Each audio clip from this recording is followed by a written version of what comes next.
Your resume just knocks my socks off. You've been really busy. You've written on so many different things and so well. That was a really good presentation you did at the Brecht Forum. I thank you for that. You're welcome. Yeah. And the young lady... It's from this book. Yeah, I know. And the young lady that was with you was very, very persuasive. And so Brecht Forum's a great place, it seems to me. And welcome very much to Conversation. It's a great personal honor to welcome to the program and pleasure Joel Kovel, who is an honest-to-God, real scholar in the best sense of the word. His resume and his background or his CV would, as they say, knock your socks off. He's written voluminously and has researched matters of the human condition over a long and distinguished career. He's a scholar and he's an activist. And he's written a new book that we want to talk about, Overcoming Zionism, Creating a Single Democratic State in Israel and Palestine. And Joel, welcome very much to Conversation. Great pleasure to be here, Harold. Always good to see you. We did a program at our house one time, some time back, ago. But now we can do it here at the studio, MNN, and welcome you to it. Could you share, please, as your background, where you were born and raised a little bit, some of your education, and then we can get into some discussion of the contemporary human condition and particularly this book.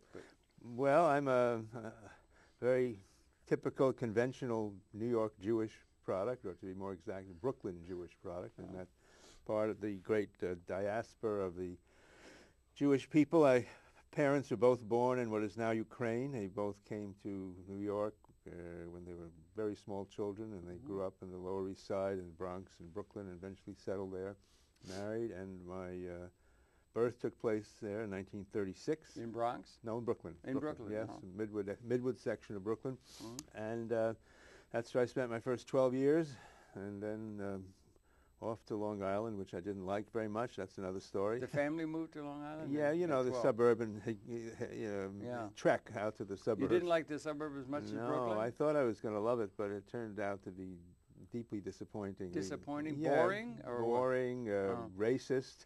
Racist? Oh, yeah, and, you know, just right-wing, very repressive, and... what part of Long Island was that? South Shore, a town called Baldwin. Yeah. I went to high school there, and then off to the great world. I went to, you know, I was a good student, so I ended up in the Ivy League schools, went to Yale, going there for my 50th reunion. Oh, are you? Next week, yeah. This next week you're going 50th? Believe it or not. 50th? Yeah. Of your graduating class? Yeah, class of 57. Good for you, good for you. So we endured 50 years. And, that's really good, yeah. And the family was intellectually oriented around the dinner table and so forth, or politically a little oriented? bit, politically in a very odd way. It would take a long time to describe. My father was a strange fellow, very outspoken and kind of right-wing, actually. Really? Yeah. And it was a very politicized family, and it actually was politicized around the question of Zionism, because my mother was an ardent supporter of the State of Israel, which was founded when I was 12, and my dad didn't like that. They quarreled about just about everything, but certainly about that. He was not so taken with the idea of... Not at all. Well, he had a certain notion which is still reverberates over the years, that is to say that Zionism involved the question of divided loyalties, that, you know, he was a tremendously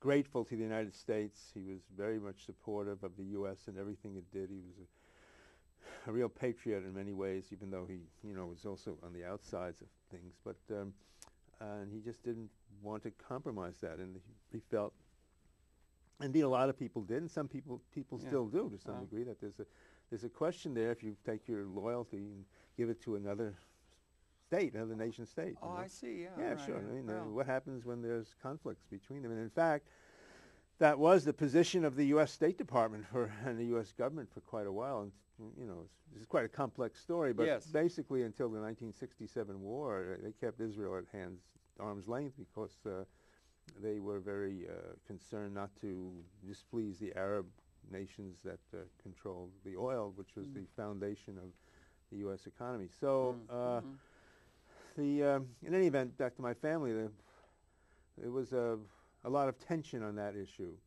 And I think that was good for me in a way, because it gave me a sense of different possibilities. And although I've always remained sort of aware of myself as a Jewish person, and that's my heritage, and I'm proud of it because of the many accomplishments of the Jewish people, particularly in cultural and scientific areas. Incredible contributions, yeah, well, you know, for the population size and so forth. Yeah, right. That's a long and interesting story in itself, and I feel I was part of that because I've done very well. But I didn't like the religion, and I felt ill at ease with it, and never was comfortable. Were your parents religious? And not really, but I was sent to Hebrew school, and I was encouraged to learn Hebrew language, bar mitzvah, which took place out on the Long Island home, and never felt at home with it. And then there was something I write about in the book. I had an aunt who was a free thinker and an atheist who was very dear to me, and one relative I really felt I could relate to. Father's sister? Father's youngest sister, yeah. And she had a tragic, very early death at age 40 from a cancer, and suffered a lot. And at her funeral, I overheard other members of my family denouncing her for not following the Jewish faith and not staying with the fold, and that made me particularly distressed, you know, and so I sort of had a kind of a rupture there. Although I always recognized myself as Jewish, I never felt part of it. And I think that enabled me over the years to take a certain distance from Zionism and what was going on in the state of Israel. I mean, I've always been very independent-minded, and I've had a kind of a complicated and sort of stormy intellectual life, as you may know. I was a physician and a psychiatrist and a psychoanalyst, and then I broke with that, and I became a professor of social studies, and sort of a Marxist type, very involved on the radical left, which was an outrage to my family in a way, because here I was supposed to be this, the golden boy. I did extremely well in school, except in Hebrew school. I did very poorly, deliberately did poorly. What would you think that might be? I just didn't want to learn it. Just didn't want to learn all that, right? I mean, I wanted to be out in the street, and we had to go and study on Wednesday afternoon, whenever it was, and Sunday morning, and that was. I was a street kid. I loved the streets of Brooklyn. That's what when we moved to the island. That's when I became very estranged from suburban life, because I missed the wonderful richness of New York City. Of the New York City street. Yeah, and I've always been basically New York City is my home. So, although I've traveled around the world a lot, but I still this is it for me. You went over a couple of things quick: psychiatry and psychoanalysis. Yeah, the long career, a lot of water under that bridge. You went to Yale undergrad, is that That's it? right. And you did what? Study what in that? I studied chemistry, actually. I was a science. Oh, you were science. You didn't go to Bronx Science or anything. No, I was out in Baldwin High School. Yeah, okay. But I loved science, and I was a whiz, and won prizes and stuff, and. Wanted to be a scientist, but I also was very interested in the human world. So I thought I could combine that, and went into medicine, and then wanted to get more interested in the human world, so I went into psychiatry and psychoanalysis, and then became very political. Where did you go to med school? Columbia, PNS. At Columbia. You took your medical degree, you were right a doctor. here in New York. Yeah, you did that. And then you went into psychiatry at the Albert Einstein College of Medicine in the Bronx. So that was, another big part of my life. And did I hear you say childhood in Brooklyn and psychiatric training in the Bronx. Boy, you could write a novel. And I live in the. You could write a novel with all the nuance and all of that. Well, I never lived in Queens. I heard you say psychoanalytic training and also. Yes, the whole. Boy, the whole 9 yards, as it were. Yes, and then along came Marx. True blue psychoanalyst. Were you political? Let me trying to think. You were born in Vietnam. Do you remember your activity? Well, during Vietnam the thing was a turning point for me. Yeah. It was a turning point right, for me. Right. Because I got drafted into the service. You did? Well, they were drafting all the doctors then. And I went in as a psychiatrist. I never saw combat. I never left the country. I stayed in. I was assigned to Seattle, Washington. Seattle, yeah. But I was deeply distressed by that, and I didn't like the war. And as it went on, the radical side of me became more and more pronounced. And I entered the Vietnam period in '65 when I finished my residency. Right. And in '67 when I finished my military service, I was I just resolved to spend the rest of my life doing what I could to bring down the imperialist system. Yeah, the system. Yeah, right. Well, I haven't brought it And down, not but yet, I have worked at it. You've contributed mightily. I have worked at it. I mean, I can say as my life winds on to its latter years that I have not betrayed that wish. I mean, I keep doing it. And, right. You know, I spent a lot of the 80s in Nicaragua and fighting for that, and I've been to Cuba, and I've been to, you know, South Africa, and you know, I take part in the global struggle. I edited a journal on ecology. And aside from the Zionism, I have a major interest in the ecological crisis and something called eco-socialism, which is to develop a alternative to the capitalist system, which is destroying the planet. And that's my big project, along with the anti-Zionism. Right. So you really think systems. You're really thinking large-scale systems. I think in terms of systems. So forth. Yeah. Although, as you say, I'm an activist. You learned that from science, maybe. I mean. I mean, I'm an activist. You know, I also work on the ground. Yeah. You know, I was with the Green Party, and I ran for office. I ran for the Senate. Where? U.S. Senate for the Green Party. Okay. Chuck Schumer beat me. Oh, yeah. That's in '98. Yeah, right. And actually, and then I ran for the presidential nomination in 2000. Green Party. And if I had beaten Ralph Nader, which I no way was going to do, because he had everything going for him, but if I had for some reason been the Green presidential candidate, Al Gore would be president now. Because he would not have taken that many votes. Yeah, I would have gotten maybe 500,000 votes. Nader got 3 million votes. You think Nader took a lot of flack for doing that? Well, he did, but I don't think that was justified. I mean, Gore could have won that. Yeah. It's his own damn fault. But in fact, it's like a backup. If Nader hadn't run, or somebody like me, I would have gotten fewer votes because my policies were much more extreme than Nader's, and I didn't have the You wouldn't have gotten the votes that many. Yeah, I mean, my policy was, you know, I mean, what I was talking about back in '98 and 2000, what people are talking about now is we have to stop global warming. By all means necessary. I pulled out that book the other day, Earth in the Balance, that Mr. Gore had written back then. He was a serious ecologist then. He was, but I think, and I saw some things from C-SPAN 695. They were talking. He and Clinton were talking, at least at these conferences with scientists, on global warming, much more than anything we see now. Well, that's to their credit, but he got it all wrong, because he still believes that it can be done within a given system, and I believe the system has to be revolutionized to change it. That's a big difference, and that's what I was saying back then. I'm saying it now. In fact, I'm working on a video about that, and it's called Gore's book is called An Inconvenient Truth, and mine is called A Really Inconvenient Truth. A really inconvenient which truth. Is that you can't solve this within the system. You have to change it. Change capitalism. And that's another changed story. Too. And I heard you say ecological socialist. So you would count yourself a socialist. Well, you know, communist, whatever you want to call it. A communist. Well, you know, somebody who a Marxist. Yes. In terms of when did you pick up on the economic bend? When you're doing science and everything, that really focuses your mind. You're really off in the realm. And C.P. Snow wrote that book about. Well, that was humanities and the arts. Well, I've always had a restless mind, as you can see, and. Sort of interested in everything, is it fair to say? Well, I'm not interested in accounting. You're not? No. Not interested in accounting. I can understand. There are things I'm not interested in. I'm going to do a program later with a fellow after we do one with you, and I found out the word computer. Yeah. I was really, it's a really good, Bruce Gilchrist, really good, old-time guy in the early computing. And the term computer that we use so typically now, it was a term like a wheelbarrow. Driver or a driver or something. It was a computer, mostly low-skilled women doing very, very routine stuff that had nothing to do with computer. That's where the word computer came from. It was like, I'm a computer. Oh, like I'm a janitor. One who computes. Yeah, no, computation, and it was a simple clerk-like kind of, less than a clerk kind of thing. That's where the word came from. That's interesting. So accounting wouldn't work for you. No. Well, it's not only, I couldn't do it. I mean, there's certain things that I can't keep track of money and things like that. I mean, I just can't do it. But you have a good idea of how you can take a look at the overall system. Well, I have a gift for that.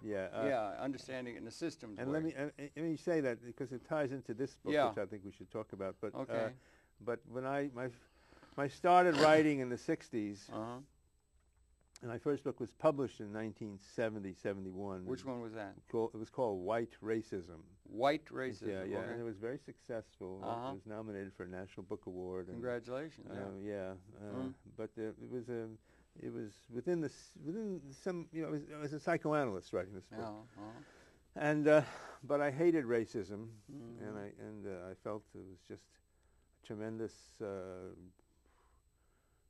abomination, just what dragged the human spirit down. It's still with us, isn't it? The human situation. It's a major system. Well, it's a sign that humanity has not come into its full self and a universality, and so we think of ourselves as partial, as races or ethnicities.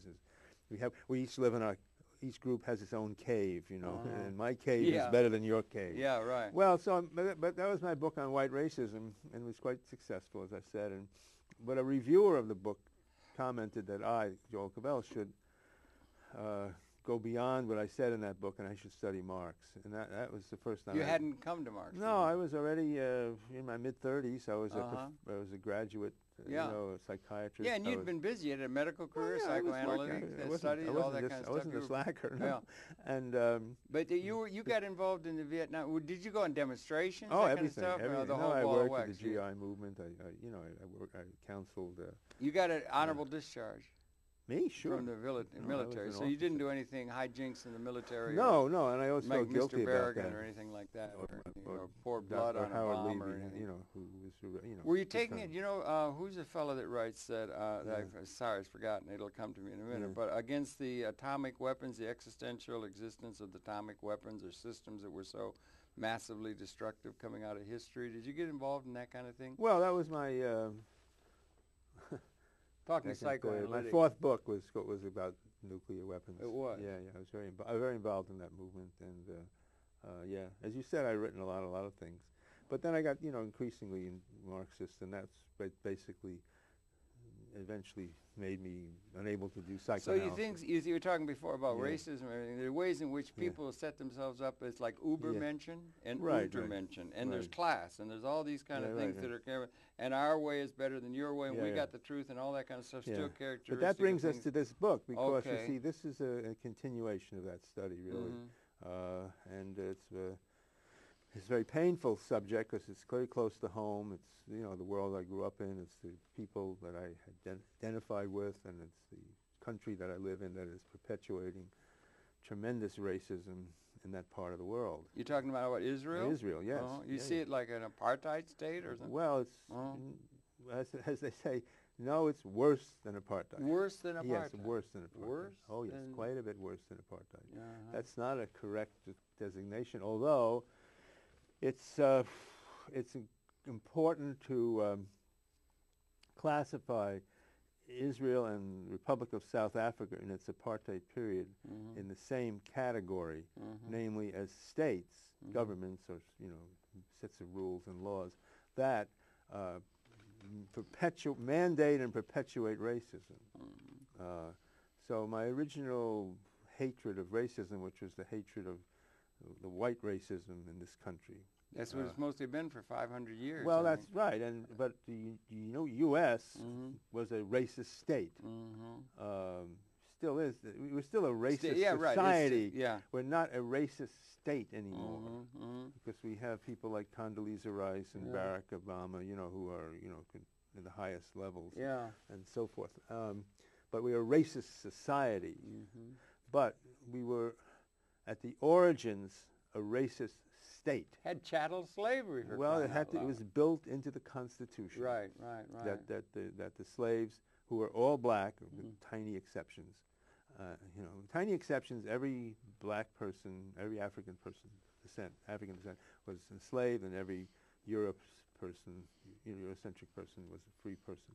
So that's like about as fundamental a racial divide as you can get. Not to mention the Amerindians. Yes, but this was very different from all forms of slavery that the world had known, from Greece and Rome and Egypt, where slaves were, could be free. They were sort of like everybody else. So in our country, the slave system was a radical segregation. I think it was perhaps worse than anywhere else in the world. Yes, it was probably worse in North America. It was the worst, even worse than in Latin America. Because of the capitalism and the Protestantism. Now, I'm not prejudicing against Protestantism as such, but there was that Puritan ethic which was repelled by the body. I take it you're not ready to join the Episcopal Church. Well, I wouldn't say that. I actually, Harold, I'm a complicated. I'm a very complicated fellow. I'm very pro-liberation theology. I wrote a book about that, too. Yeah, I'm not talking against religion as such, but there was a certain ruling class religion. Yeah, that's the thing. It's sort of viewed through the prism of class. Ruling class. In any event, our society was a racist society. Racist and classist. And, well, no question. Yeah. All states pretty much are class states. And the world is racist, and the world is classist. Yes, but all states are basically class-driven structures because you have a class structure in society, and you need a state to regulate that and to maintain it. Got to have police. We to understand keep that. people in line. Yeah. You know, but because you don't have justice. But not all states are also racist. Okay. United States was racist at the core because of the institution of slavery, and that led, of course, to a terrible civil war and cataclysm, and you know, eventually the state stopped being racist. Although that took a really long struggle. It wasn't until the civil rights period of the 60s that finally was put to rest. Although even since then it comes back again and again. They're attacking in the disenfranchisement of black people or the systematic imprisonment. And we understand. It's allowing. We had a golden era in a sense. The 60s, they called it the Voting Right Act, and class action suits were allowed. All kinds of, and it's all being eroded. It's being eroded. So we still have a racist society. Not to mention the New Deal. But no longer have a racist state. Now, South Africa, apartheid, racist state, racist society, because you had the state governing, setting these laws that the people would be separate and certainly very unequal. But they were given their own lives.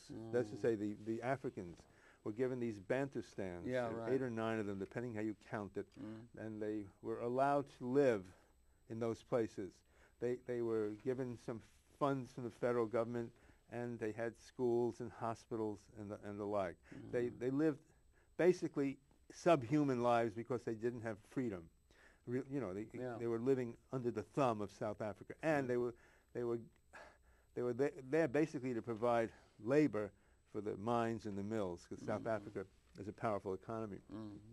So that's a racist state, okay, and apartheid. Now, when you turn to Israel, you're seeing a project, Zionism, okay, which in order to be fulfilled requires a racist state, because it's a project that the Jewish people have a destiny where Jews should have their own state in which they are the dominant group. And also they are the chosen people. Well, that's sort of a theme that goes through a lot of ruling class notions. Yeah, but that's that very powerful theme in Hebrew and Jewish existence. Yeah.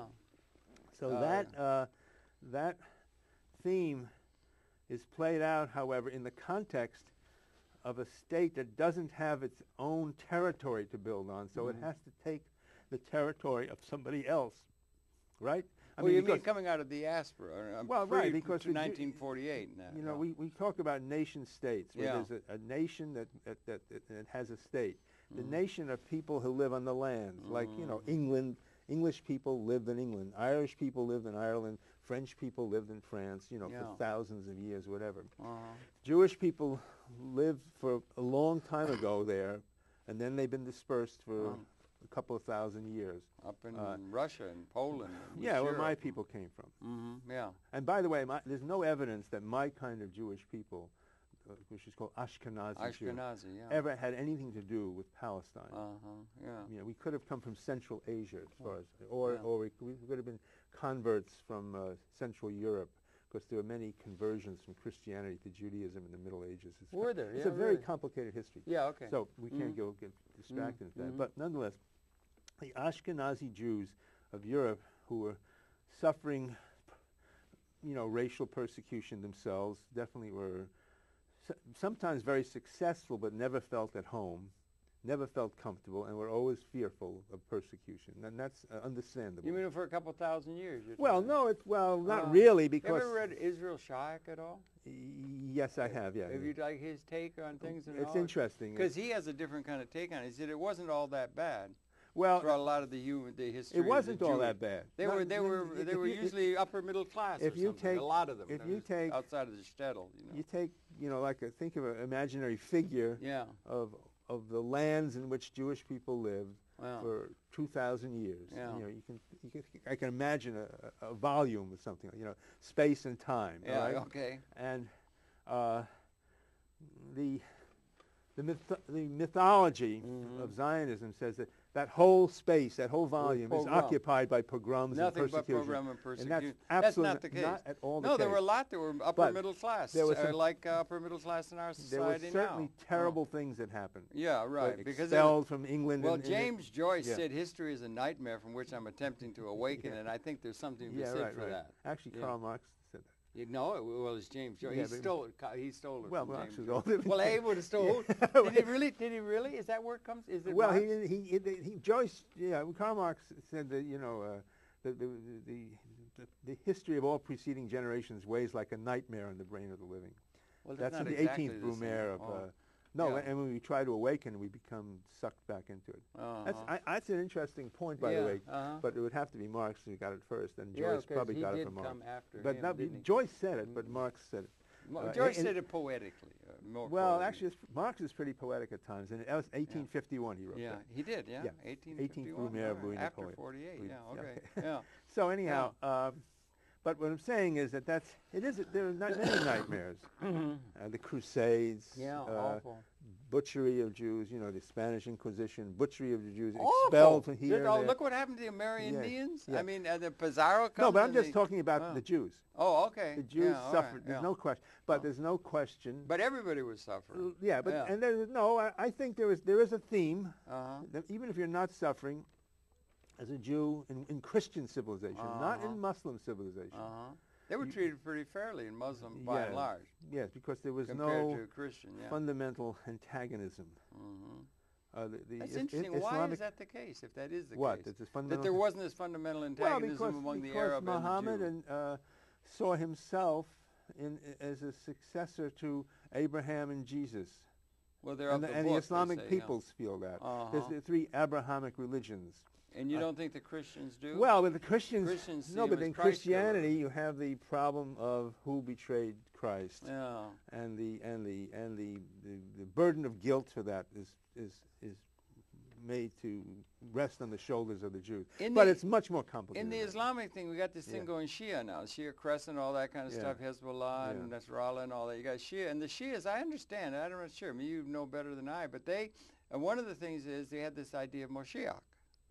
And out of the Jewish tradition for 2,000 years, there's going to be a Moshiach, and there's a certain kind of prophetic tradition which is very rich. And so we're looking ahead, that kind of thing. And then the Christians are trying to say, after Constantine, particularly Rome and everything, that Christ was Moshiach. Christ has come. Then they say, but in Islam, the Shia have a belief in the 12th Imam.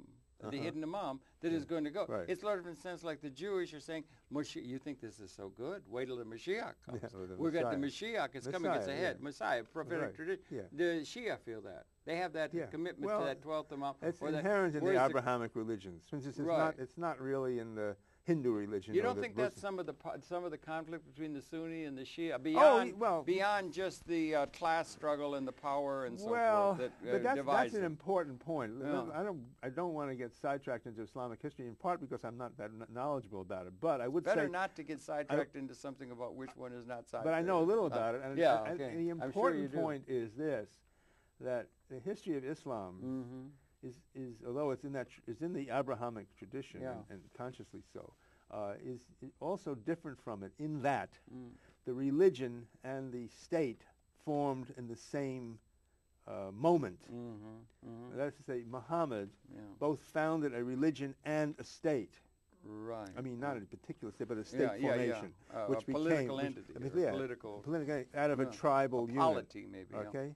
Whereas, of course, the Israelites were tribalized people within another state and always kind of living within, and periodically having their own government, as in Solomon, First Temple, David, and so on. And obviously, the Christians were, disaffected Jews or other people, much too complicated. Yeah. But they grew up within Rome. I mean, and eventually took over Rome.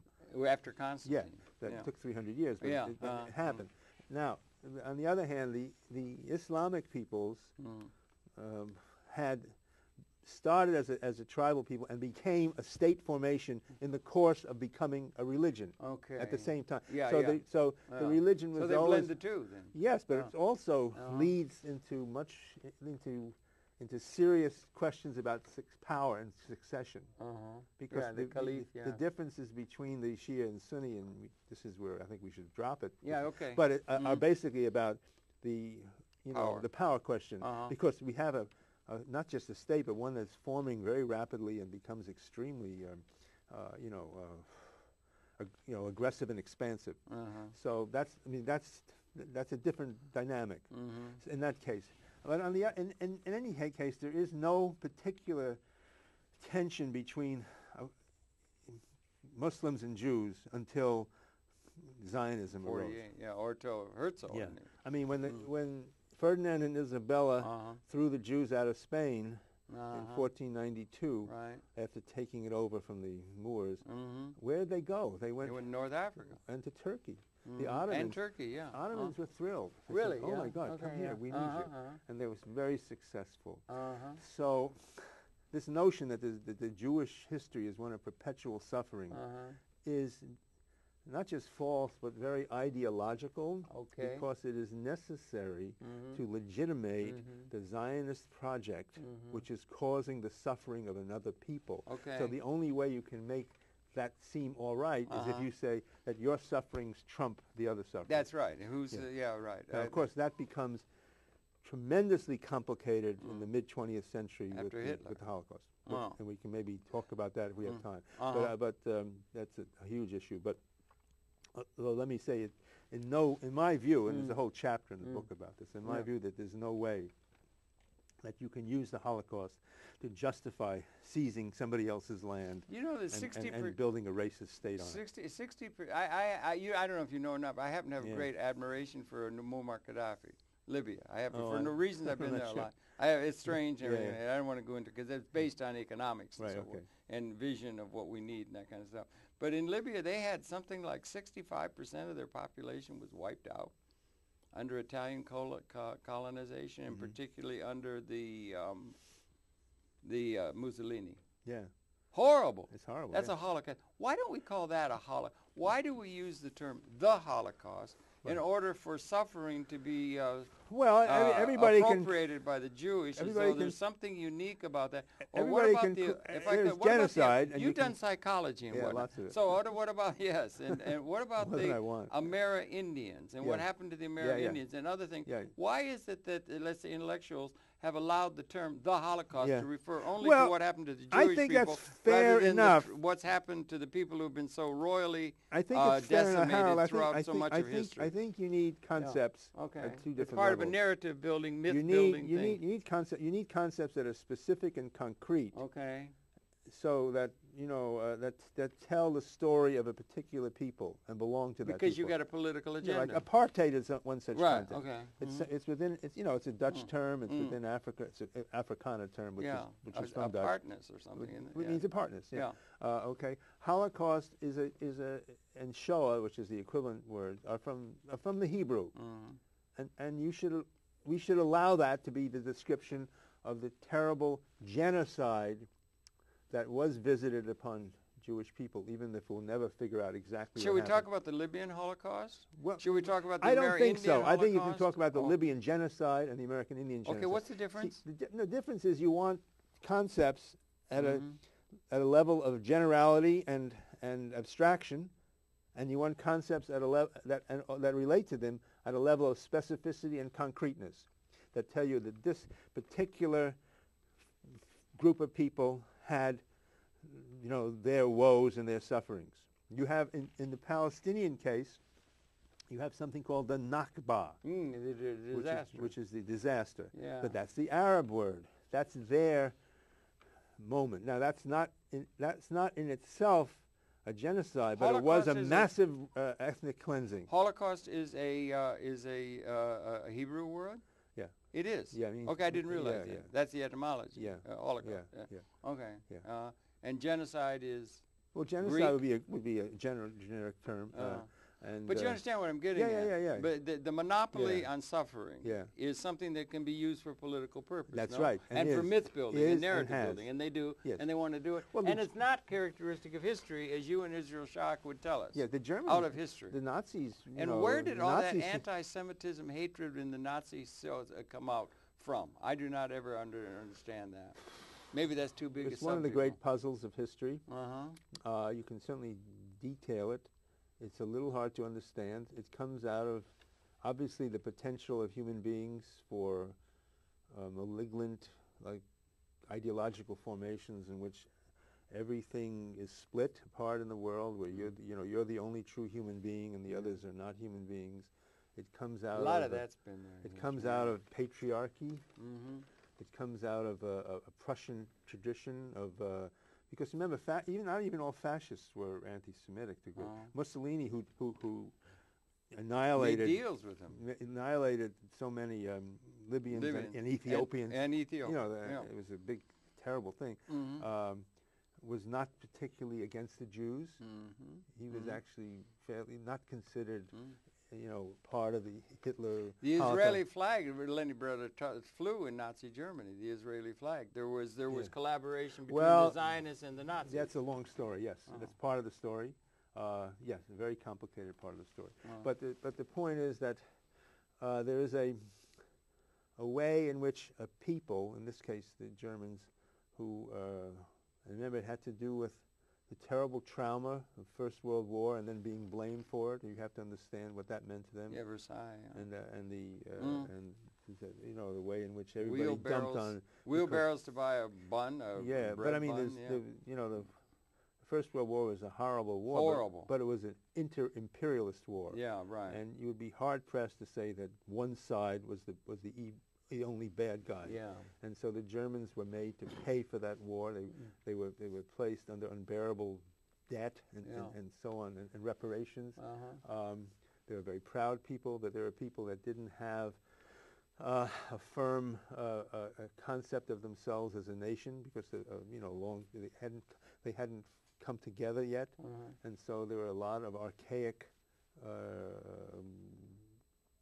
Delusional parts that circulate, and anyhow, and it becomes. They went back to ancient stories, myths. I've written about a lot, but it's a very powerful subject that we really should talk about more on fully. Another program. Another program, but I mean, that's the hell of it. It's all too interesting. Well, this is fascinating stuff. Well, everybody should be up on this. But what I want to concentrate on is okay. Let's go. You got the book. We don't have all that much time. Okay, yeah, right. We only got an hour.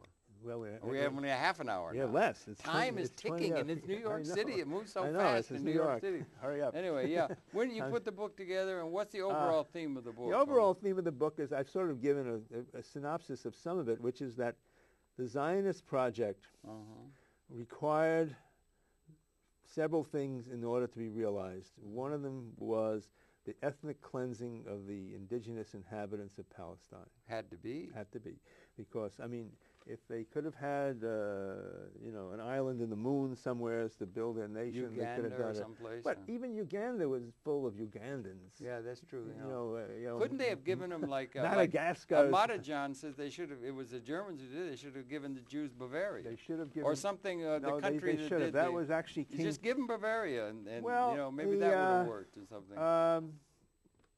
President Roosevelt was told that by King Ibn Saud in 1945 on his way home from the Yalta conference. Yeah. He stopped off in Cairo. The king spoke to Roosevelt and said, "Listen, there's this Zionist thing that wants to displace indigenous people of Arab and Muslim extraction and Christian, Christian Arabs too, and this is going to be terrible. This is going to be hell to pay." Prescient man. You, Roosevelt, the Americans, are now in the most powerful position any country in the whole history of the world. You can draw the map any way you want. You have total power. And they were rearranged. They're moving millions of people around. He said, now is your chance. What you should do is take a section of Germany because it's their damn fault. Really? Did they do that? He said that. He said that. That was was Ibn Saud? Yeah, the king. Yeah.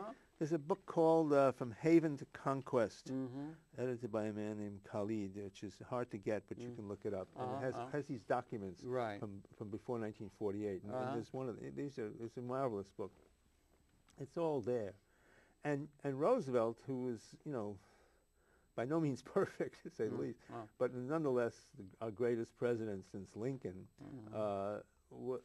said, hey, that's an interesting idea, because Roosevelt was capable of expanding his mind, and he also was not under particular Zionist control like other politicians. The Zionist movement was getting steam then? It was getting stronger and stronger. Because when Herzl first announced it, every Jew was against it because of the prophetic tradition, I believe. Well, it didn't. Or almost all didn't Jews have a whole lot of traction. Or it didn't seem have a whole lot of traction for the first 20 years. Yeah. But in any event, Roosevelt told the king. There were strong objections to it based upon the understanding of the Torah. As there should be. Dictating how the end time would come with no military, no pressure, no military and all that. The second chapter of this book is a history of Zionism, and the chapter is called The Unnatural History of a Bad Idea. Zionism, it's a really, really bad idea, and we have to recognize that. It's made sanctified by all this propaganda. Right, tremendous propaganda. Unbelievable propaganda. And so this book itself is going to be blacked out. You're never going to see a review of this in a major publication. You'll have to... You'll see it on public access television, That's right, ladies because and this is a Democrat... And Echelon, we want you to know this program's going out so you can get it in your database. Because this is a democratic space. Yes, right. Okay? This space is not controlled by powerful lobbies. Right. Among which the most powerful perhaps is the AIPAC or the Zionist lobby. Do you think George Soros wrote that thing saying that should be questioned? Soros is one of the very few extremely wealthy Jews who was not Zionist, to his credit, to his great credit. And he's alarmed at what's happening with the state of Israel. Is that the most powerful? NRA is more powerful? Is AIPAC the most powerful lobby in Congress now, do you think? To me, it's the most powerful by far. Because not only the Congress, but also the whole society. Because it's put a pale. You cannot say anything, or you're got to be self-hating because you're Jewish. I've got to be anti-Semitic. Or I can be anti-Semitic, too. Oh, you can be anti-Semitic, too, accused of it. I mean, I don't care what they call it. But it's a litany that comes out just so trippingly off the tongue, and it's there and everything like that, and something that is absolutely no-no. What I did in this book was simply say, listen, I understand all that. So I'm just going to say what I think is the truth. Okay, good, yeah. And that's But let me just finish the story. Right, Roosevelt thought that the king had a good point. Yeah. But he was dead in 2 weeks. Roosevelt died. And nothing. Pick up on he had the authority and freedom. He could have actually resettled the Jews in that part of Germany. He said, listen, this is what you get. And it's a wonderful country, and now you can rebuild it, and we'll protect you. Because he had the strength to do all of that. But they were wanting to go back to the Torah, and they wanted to go back to the traditions, the ingathering. A lot of people are very upset, Noam Chomsky. Others are really upset with the idea that you're throwing over the prophetic tradition, which is a very rich one, in order to get some secular idea that we are a state like everybody else, we can do it. And they inherited all that nonsense, and it's been a disaster. And I think it is a disaster, and I think it's breeding real trouble, not only for that world, but for the whole world. No question. It's one of the most dangerous places in the world because they have a narrative that they believe so much on and are so tied into this great power of the United States of America. That's why I think we need to take a big, fresh look at this. What we should do is talk about this book, okay? Yes. Okay. And finish it. Yes. Finish it. But it's I'm sorry, I didn't mean to get you off No, track. it's fine. I'll come back. Yeah, I know. It's okay. I know. It's okay. It always does. No, there's a Short-term point I memory wanted to... goes No, it's not a short-term memory. I was just thinking about three different things. I know. I'm trying to construct this in in a way. The Zionist lobbies began their strength in the United States around the time of the Balfour Declaration of 1917. They played a big role in that, actually, and they really started picking up steam. But there were always tremendous opposition to Zionism. Among the Jews. Among the Jews. Oh, I was going to say this. That, as I told you very clearly, I'm interested in religion, but I have no connection at this point to the Jewish religion, particularly to Orthodox Jewry. And yet there are Orthodox Jews who are really faithful to the Torah and so on, who have just as bad a view of Israel and Zionism as I do. And the Satmar. Exactly. And they argue strongly for that. And these Rabbi people, Dome is now a these spiritual people, leader. I would disagree with them on this, that, and the other thing, but we both recognize that this was a bad idea for different, and in a way for the same reason, although because I feel it's a bad idea because it denies the universality of human beings and it installs a racist state. Okay, they feel it's a bad idea because it violates the spiritual content of Judaism. Well, it also which violates, it does. What they would say is it violates as they understand it. If you want to talk, it's possible when you got atomic weapons that can destroy the whole species now, it is possible to be thinking in end times in a certain kind of way, but that it violates the strictures, the Torah-given strictures of how in the end time it's going to be achieved, and they say there's no way to interpret the Torah other way than it's got to be totally peaceful, it's got to be done in no way that displaces anything, nothing to do with military, all of these kind of things, and then they went and they built up a case for setting up a modern state which involved all of the apparatus of power, manipulation, displacement, injustice to people who are being displaced, all of that, and that it was a disaster for not only the Arab people, the Palestinians, but for the Jewish nation itself. I definitely agree with that. Okay, but they don't ever admit to that. In fact, do you think it's it's challenged by historical consequence? The idea it was a bad idea, and that at a less level of the existence of the state of Israel is that question as we look ahead? Phil, I want to make sure I know what you're saying. Yeah, I'm not sure I do myself. No, I think I do. But whether or not, unpack well, it a little bit. It's like if you look at you got the world now. I say Jimmy Carter, I see him. He said we got a world, or Marx or whatever. We got a world where we can destroy the whole species. Apparently, that's the case. Can't model it. I mean, you can't do anything but model it. We've also got a world of tremendous capability of providing for everybody in a way that's now, and we don't have systems inherited out of history that lets us realize, let's say, liberation or something, the positive outcome in terms of the evolution of consciousness and so on. So we need a world of qualitative transformation in end time. So they got an idea of doing that, but that you could say the United States is like an Enjant regime, even the United States, and they got an ally in Israel. That they claim historical legitimacy for the way this planet is going to operate. The United States say we are legitimate, but they're not legitimate any more than the Enjant regime of France in 1789 is legitimate. That something new is coming, some sort of new vision is needed, and the Israeli situation is perhaps going to have to be questioned itself. Maybe we should get the Sixth Fleet to where the people could be exported back to Europe or some sort of questioning. I want Zionism to be overcome. That's why I postulate. Well, I guess that's in right. a few minutes you have left, let me okay. talk about what I see as the goal here. I think I quite agree that Zionism is an aberration. It's a remnant of ethnocentric and ultimately racist feeling. It attempted to escape the persecution of the Jews, and the Jews were being in trouble in the late 19th century, no question. But it only did so by creating persecution of other people and the like. And it is very bad for the Jewish people, in my view. In fact, I argue, you can say, if anti-Semitism is the reduction of a people to an essence, they are this way, this is only one way for them to be, then Zionism is anti-Semitic. Because it says the Jews, the only thing the Jews can do is to have this state, in the strong state in the Eastern Mediterranean. They don't need that. And well, I don't think that overcoming Zionism is sufficient for building a better world. I certainly think it's necessary. Overcoming it? Yeah, overcoming it means getting beyond it. Okay, and it might apply. That's why I talk about the one-state solution. Let me speak briefly about this, because we don't have a whole lot of time. Same thing might apply to the United States rule of the world now. That's all I'm saying. Well, yes, and it's imperialism. And imperialism has to be overcome. And the context by which the planet operates has to be overcome. Zionism would have languished as a backwater if it had not bought into imperialism. First British imperialism with the Balfour Declaration, and then after the Truman administration got started, in the U.S. imperialism. Right, and the two are joined at the hip. And they joined because of the oil. And they both have to be overcome. Because of oil. You know, a little quick thing. Yeah. Why did the British in 1917 suddenly turn to the Zionists and say, we support the Zionist state? Because in 1915, Winston Churchill, Winston Churchill, Lord of the Admiralty, said that the British Navy is going to go off coal and onto oil. And the British Navy is obviously the most important, the bedrock of British power was their Navy. Sea power, and Britain has plenty of coal and no oil, and no oil then. So, and so that meant they wanted to have an imperial instrument in the oil-rich part of the world. And so it is still. Yeah, right, okay.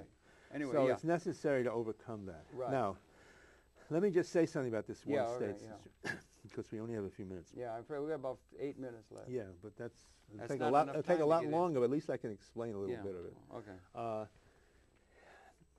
Basically, logically, you can have the status quo or something beyond the status quo. The status quo is a horror. It's degrading everybody and annihilating the Palestinian people, annihilating them. That wall. The wall, whatever. The whole thing, the whole ball of wax. Taking the whole thing and making it into a concentration camp, and making war on it. You're going to see war again, invasion of Gaza. They just bombed it's unbelievable. Gaza again but today. That's the internal logic of Zionism. Right. It has, and the book spells it out. You want to go beyond that.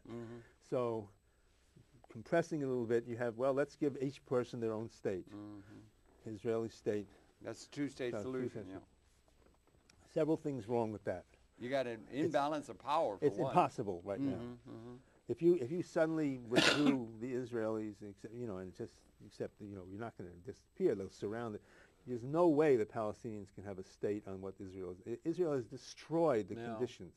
Thank you, Zionists. The little Bantu states. No, it's not yet. That's the point. That's why I say it's worse than apartheid. Worse than apartheid. That if you get a two-state solution, that's even a decent one, where you take down the wall, remove those settlements, which are totally illegal. The whole world has known that. Take out the checkpoints and so on and so forth. Then you get to the point where you have raised Israeli state racism to the level of a South African state racism. I see. Two-state solution is either totally impossible or a Bantustan, which in my view is unacceptable because it was wrong back when South Africa did it, and it still should be wrong. The only possible solution that is justice in this world is to have a single democratic state, not a binational state where you have the two nationalities, but a state that is for all the people, all of its citizens. On the West Bank and the Israel whole thing, proper and everything. The whole thing. Okay. Now, that is an idea that if you poll the people in Israel right now, would get maybe 1% of the vote. Okay. So people say, well, this is totally unrealistic. Because it wouldn't be a Jewish state, for one thing. That's right. It wouldn't be a Jewish state.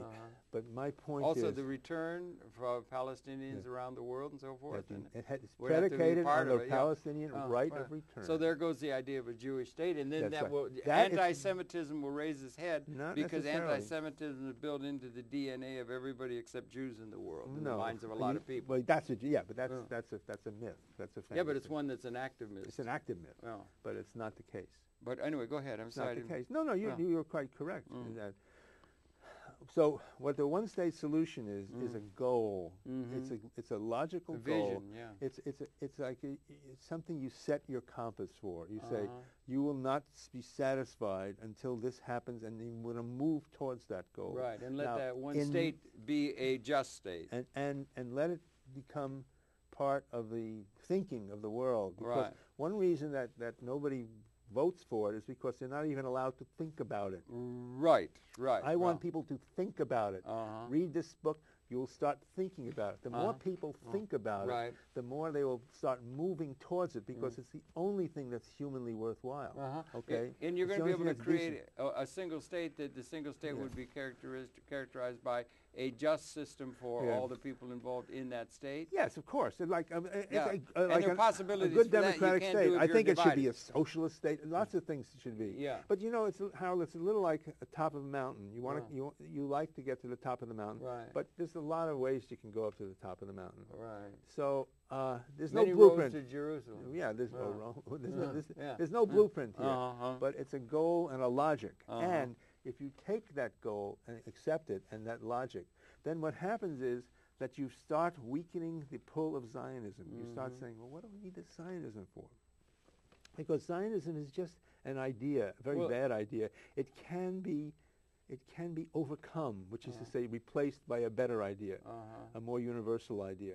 And it can happen fairly rapidly. And that's an analogy that could apply to the whole world, perhaps, beyond all the pitfalls of a class-based system of nation-states that some power over It's others. nothing but postulating universal human rights. Universal human rights, and that might be the challenge not only for Israel, Palestine, but for the whole damn planet. It always has been. And it is. And much of that could be based upon the analogies of Marx or the analysis of Marx and other people. UN Declaration of 1948. Yeah, it was a good document. 1948. Thank you. Beginning of the apartheid state, the beginning of the Zionist state, but also the Universal Declaration. Thank you, Eleanor Roosevelt. Thank you, a great woman, yes. So you have the choice and the challenge that's there.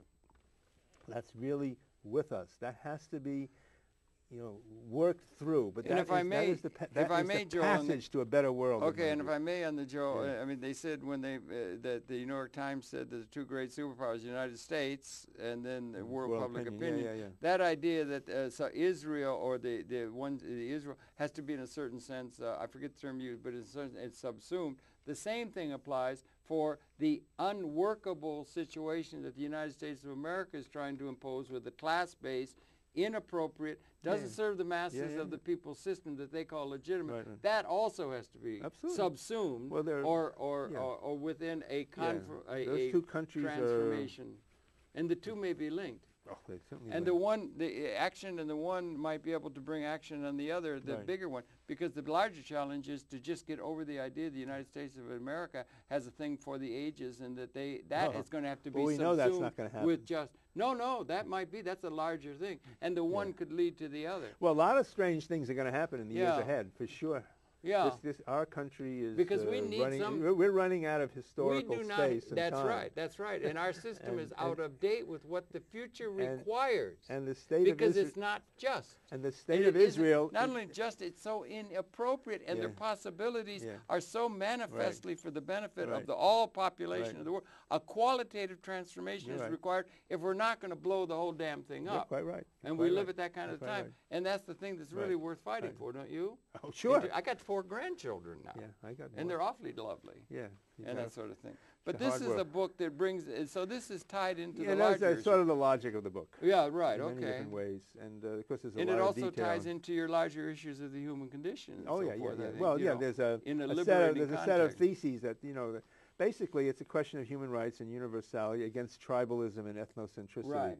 And I can turn to the audience and say, isn't it time for us to outgrow I think it is, don't you? I think it's time. That's the point. And it's just outgrowing, overcoming, same kind of thing. History. Yeah. It's like when when you're a child. We better run the credits if they haven't run it. We should run the credits. When you're a child, all kinds of strange things go through your mind, but you outgrow them. Right. You know what I mean? Right. Like maybe you wet your bed or something like that. Yeah. You can outgrow that. Yeah.